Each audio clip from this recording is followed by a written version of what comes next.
Hello and welcome to another Bodgit and Leggit video. Now we have an Audi behind. I seem to get this with Audis and BMWs quite a lot. This is a 2008 Audi, one owner from new, been looked after. Anything the car has ever needed, they've done. So it hasn't been abused. Yeah, it's 2008. We need back pads and discs, which you wouldn't say, okay, fair enough, that happens on a lot. But the two back calipers are seized, and that's the reason why we need back pads and discs. We've got a leaky sump. We have two leaky drive shaft seals. We have electric window, front window, that's not working, that's broke. So we need to do all these. Now, I'm going to check to see how bad the calipers are, just to see if we might be able to do something with them or not, so I won't know until I kind of strip them off. But for a fairly newish car, there's an awful lot of problems wrong, and they're not cheap to fix. You know, that's another thing with these. Anyway, what we're going to do today is, on this part, because we've got a lot of parts going up, we're going to do the back pads and discs, possibly calipers. I won't know until I whip them off. What I'm going to do first is just whip off the wheel, then I turn the camera back on and we'll get cracking. Now what we're going to do is we're going to take the disc and the caliper off. We shouldn't have to take the carrier. The carrier can stay on. These should be able to bend out of the way. I'll show you that in a minute. But one thing you do want to get off, and I always forget this, is to take off the bolt here first. This one happens to be a T27. Sometimes they're a Phillips head, it just depends whichever ones you get. Sometimes it can be quite hard to get them off. And what I suggest, if they are quite tough, you can actually put like the screwdriver in and just give it a few little taps with a hammer or something. But normally with the taut ones you don't have to do that, they can just be a bit tight. The Phillips ones for some reason just tend to be a lot tighter. So what I'm going to do is just try and quickly, as we can see, we got that. We're okay. So just with a quick bang of the wrist, comes off.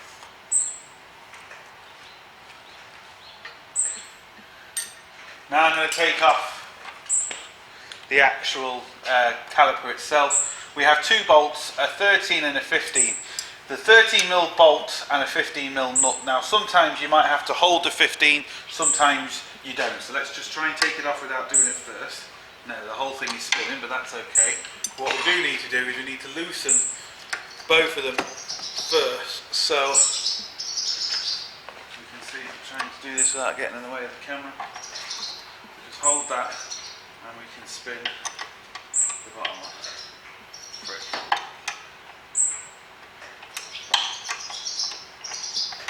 Let's get a ratchet one quicker. Now 13mm ratchet spanner will just make life a hell of a lot quicker.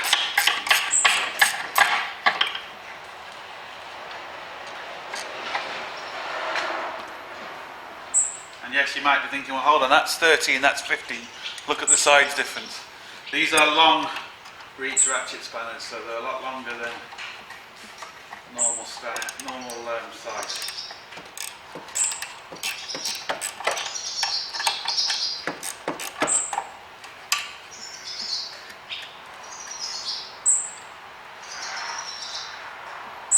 Now, this should be free. So, and just gently wiggle it off.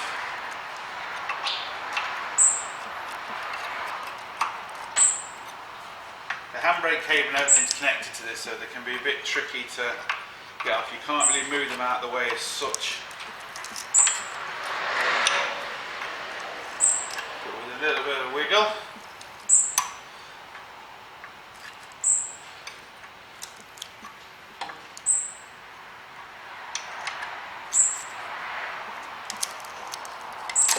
Now, just want to pull this back and see. Just get this off. This is all just completely seized.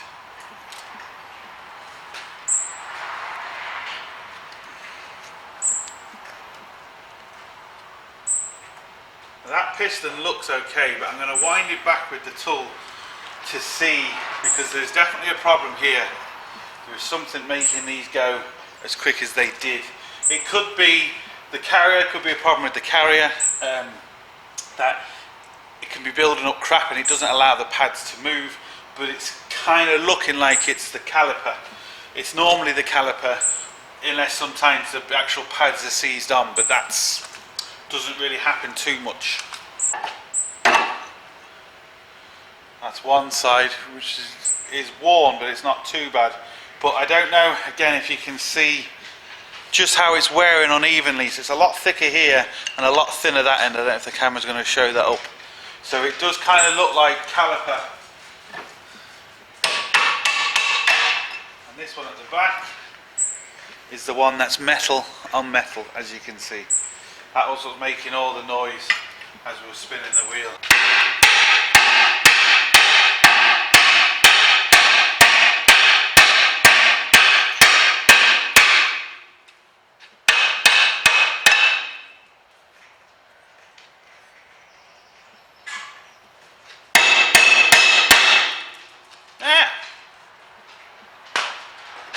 And as you can see, this kind of, well, just angles itself out. And that's the back. That was the problem. Now the actual disc would have been okay. The disc wasn't bad as regards wear. If the pads were, we could just got away with changing the pads, but because it's gone like that, we have to change the disc. And the reason it's gone like that is it looks like there's a problem with the caliper. So what I'm going to do is I'm going to get the wind back. Yeah, now here we go. Now, this is the problem. Now, you see this rubber? Let's get the camera a bit in closer. Hopefully this will come across. Now, you've got a rubber kind of protection for the piston here for the caliper, and it's supposed to be nice. It's not supposed to be split, because if it's split, crap gets caught in there, water gets caught in there, and the piston goes rusty and it doesn't slide in and out as it's supposed to do. Now, as you can see, this here, the camera's showing that, get my finger out of the way maybe, this has come apart this side. Now, under here should be nice and smooth, and over the camera, well, you can see that's just rusty. It should look like, if I was to pull this out completely, this is now gone, so there's no problem pulling it out. Now, if you can see how shiny that is there, and see how rusty that is there, so that it's new calipers. That's what's caused us the problems. So we're going to have to get calipers now, which is going to take tomorrow. I didn't want to order the calipers because I wanted to be 100% sure it actually was calipers first, and unfortunately it's calipers. Oh, the joys! Now they actually had them in stock, so that means I can get them today. Sorted! So, it is normally easier, especially for the handbrake cable, to have these bolted on, but we're going to try and do it without. It's not really the end of the world. First thing I'm going to do is, you can see there's a load of crap around everything. Just going to give everything a quick wire brush, just so I know where all the pins are and where everything is, just so the dog can see the rabbit. Can't see the wood for the trees. Now, first thing we're going to do is, once you disconnect anything from your brake system, obviously we're going to be leaking fluid, and we don't want that, because if it's left leaking fluid, now if you have the other caliper in your hand, yes, you can undo this and quickly put it on. It'll only maybe drip for 30 seconds or so. That's not the end of the world, but because I'm not going to get it for a couple of hours and I need to do so much more stripping on this car, I want to get this off ready for when the new one comes. And what I'm going to use, I'm just going to clamp the actual the flexible brake hose. Now it's very important you clamp the flexible brake hose and not the metal one, because the metal one won't bounce back. If you push the metal one together, that's it, you're going to have to replace it. And I've had these for a few weeks and I've never used them, so I'm going to try them for the first time. They're just metal clamps. I've used plastic ones before. These are just metal ones. Clamp it together. Once you squeeze, it will automatically clamp it together. That should be enough now to undo the clip. And all I'm going to do to undo the clip, if I get this side, just got my little lever bar. Get in behind and twist. Hopefully you might not be able to see this. I'll show you once I get it off.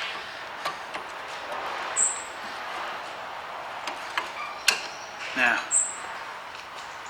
that's the little clip I've just taken off. What that does is that secures the pipe to the carrier, you could say, or to the caliper. Next thing I need to do is get an 11mm spanner and take off the metal joining brake pipe here, which again you'll just be able to see. Once I take that off, I should be able then to take off the plastic or the flexible hose from the caliper itself, and then it's just the handbrake cable, and then the thing is out. So that's now disconnected. This should, there's a bit of a wiggle. Let's see that.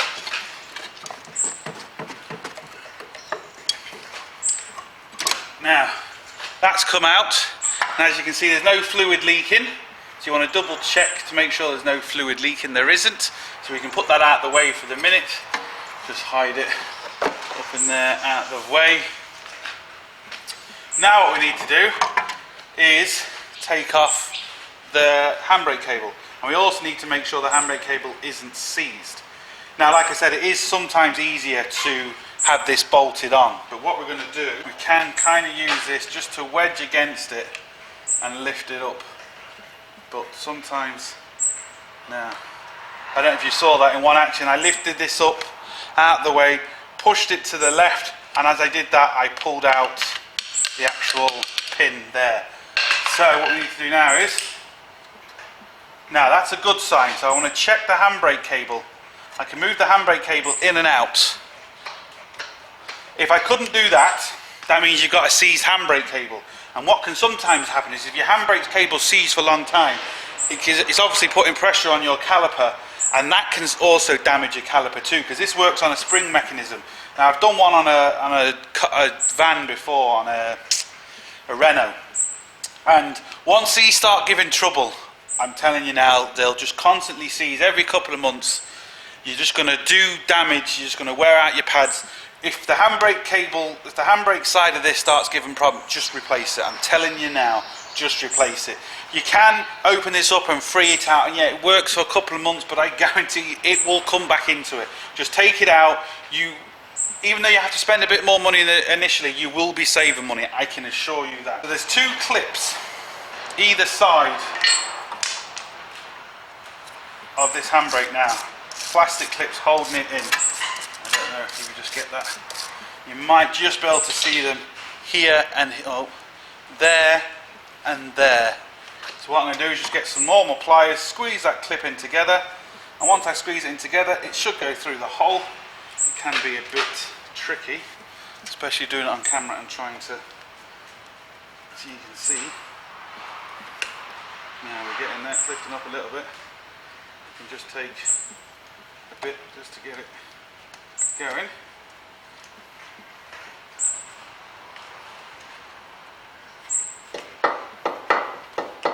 There we go.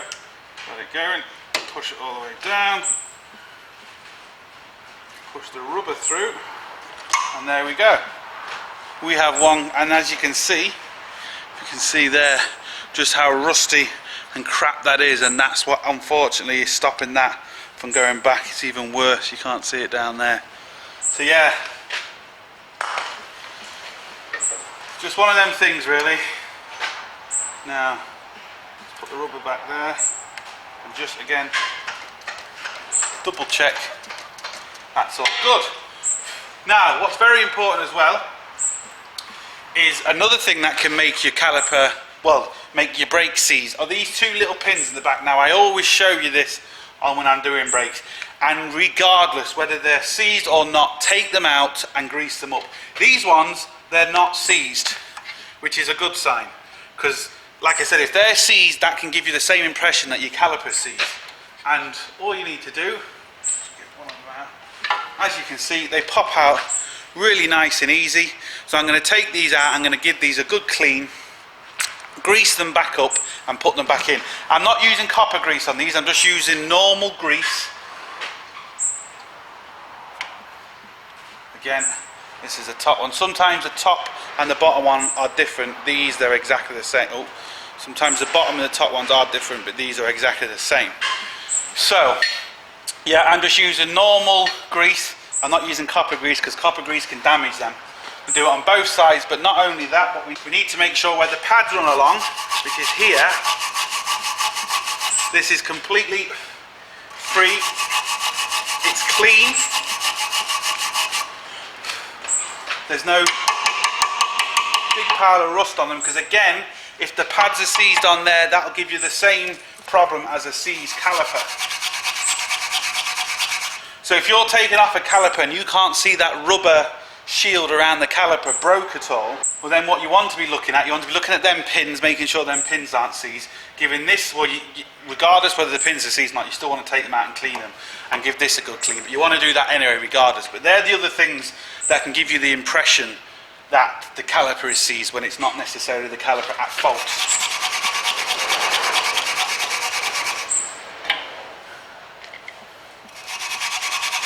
That's just a little rubber boots. Again, these little rubber boots that go across the pins, if these are broke or missing, the pins will seize. So you need to make sure they're there and connected properly. Now, we're all good. So all I've got to do now is wait for the new bits to come. We'll bang them on, have at least one job on this done. Sorted! Right, we're ready to go. And what I just noticed is these new clips I've got, they're designed for water pipes, not brake pipes. But anyway, I had to squeeze it really hard to stop from leaking, but it'll work, but it's not really for that. So, he had them in stock, which was lucky. He has 4 in stock at all times because he sells so many of them. Such a common problem with Volkswagens in general. So yeah. Right, what I'm going to do is put the disc on. So we just get some brake cleaner. Just clean all this crap off.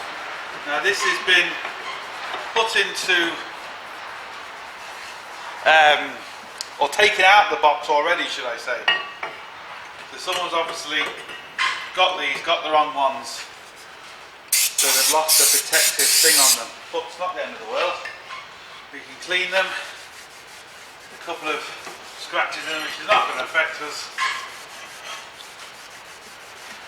Now, what we need to do is line up the little hole so we can put the torque back on, which is just there. And this goes without saying, once you've done one side, do the other side.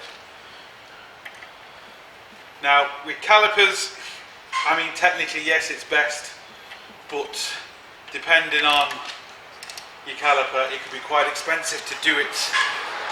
We happen to have both calipers gone, so you have to do it anyway.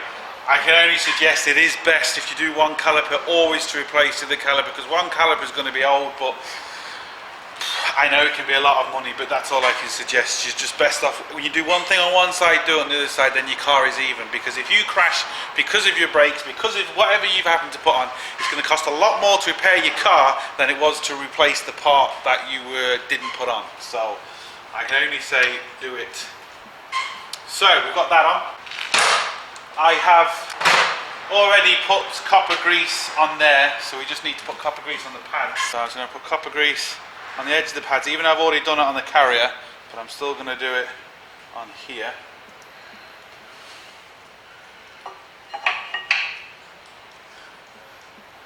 And what you're looking for with these pads, or with any pads really,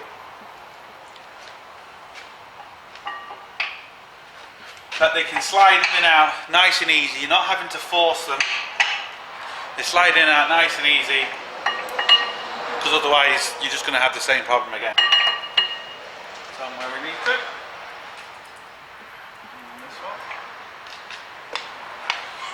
This is the new caliper we get. The only thing you have to make sure is there's a left and a right, and it goes off your bleed nipple. Your bleed nipple should always be facing up. So if your bleed nipple is down, you're going to have air trapped in here and your brakes aren't going to work properly. So make sure your bleed nipple is up, and you know you've got the right side. Really simple as that. What I'm going to connect first, well actually what I've got to do first, is this little pipe you don't get with the new ones. We're going to have to put this on, which is just very simply, it goes this way. So what I'm going to do is just screw that on by hand. That's just like that. A couple of threads, not going to do it tight, just so it's in. As you can see, it goes in that way, and that connects up to the flexible brake pipe, which we can do now. So we need to get that in there. It can be a bit tricky depending on the actual, can you see, yeah, hopefully. Need to get that in. Twist this brake line will only fit in one way. And again, because I'm doing it on camera, it's going to be awkward.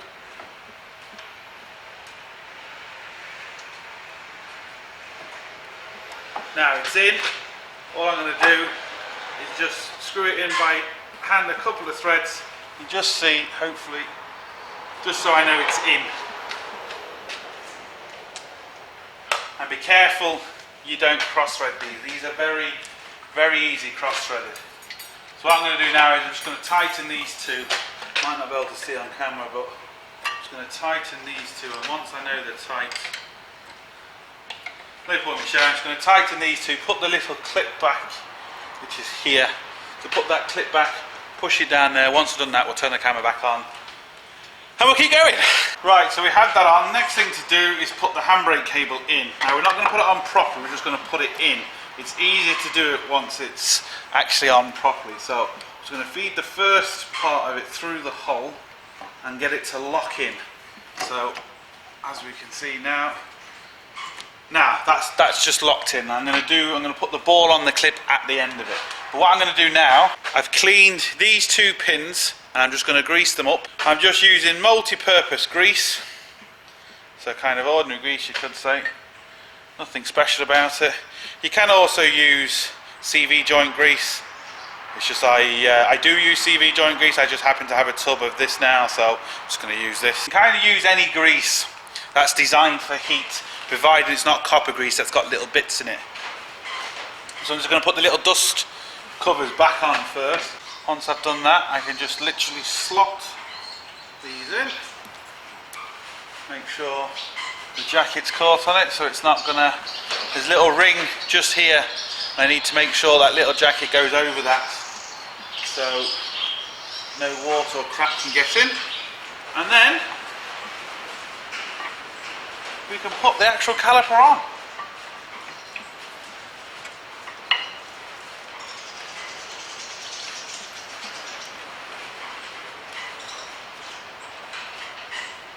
Now, because it's a new one, we don't have to wind it back. We don't get new bolts with it. It's not really the end of the world. If I got new bolts, I would use them as new caliper, but it really isn't the end of the world, providing these bolts are good, they're not damaged. Now, they're in, just finger tight. I'm going to tighten them up with a 15mm and a 13mm spanner. No point me showing you them.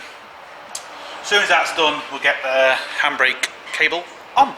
Sorted. Right, I'm going to struggle to film this, but you should hopefully get the idea. I'm going to use a lever bar, and I'm just going to wedge it between the caliper and the actual bracket for the handbrake cable. I'm going to push the bracket, as you can see, I'm pushing it now, and just loop that little ball inside the bracket. And it's very simple, especially once it's on the car. So I'm just going to, and there we go. It really is as simple as that. I know you couldn't really see it, but you get the idea. Very, very simple. You can do it when it's off, when the caliper isn't on. It's just easy because the caliper is held itself. So now what we need to do is actually bleed this. Just take off the little jacket that holds the bleed nipple on, and all I'm going to do for the minute is let it gravity bleed. So I'm going to open the bleed nipple. You might have to wait 2 minutes, 30 seconds, could be 5 minutes, until the fluid takes most of the air out and it starts leaking. Then we'll kind of bleed it properly. It's just, if you do it this way, it will save you a good bit of work. So I'm just loosening the bleed nipple. I'm actually going to completely take it off. I'm just going to wait until I can see the fluid kind of bubbling, and you might see it leaking. Once it starts leaking, we'll turn the camera back on and we'll actually bleed these. Right, I've left it now so it's kind of leaking out, so we're going to bleed it properly. We've got someone in the car, and we're just going to simply, well, you're going to hear what we're going to do. He's going to pump the pedal until it goes hard. I'm going to release the pressure, let the pedal go all the way down, and then going to tighten up the bolt. He's going to pump it again, and maybe do that 2 or 3 times. Once the pedal goes hard after the first couple of pumps and there's no air in it, you know you're fine. Right, so pump the pedal. Has it gone hard?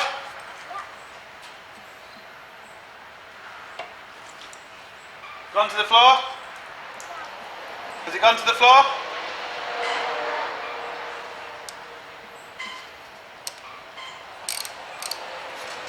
Pump again.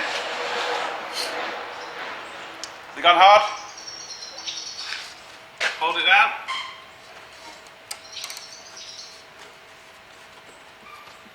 Has it gone to the floor?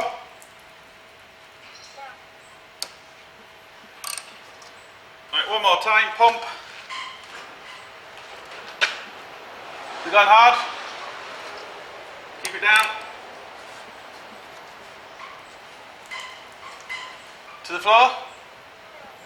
Yeah? Has it gone to the floor? Now, pump. We've gone hard. Another good thing to do is once it keeps pressure on it, just check all your joints, make sure nothing's leaking, because you know you might not have got it as tight as you thought. Once nothing leaks, put the little cap back on, and that's it. Release the pedal. Just release the pedal. Release the pedal.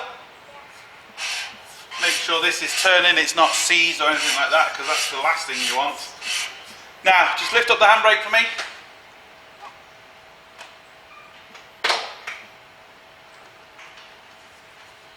Right, that's obviously locked. Release it. Do that a few more times, up and down. Release. I'm just making sure the handbrake cable's going forwards and backwards, it's not getting stuck or anything like that, because again, you don't want that. And that's it really, simple as that. So that's back pads, caliper, how to bleed them, sorted on a 2008 Audi A3 1.4 turbo. So look, don't forget, check out the forum, sign up, check out the website, subscribe and like and all that, and don't forget, get your hands dirty. See you for the next one.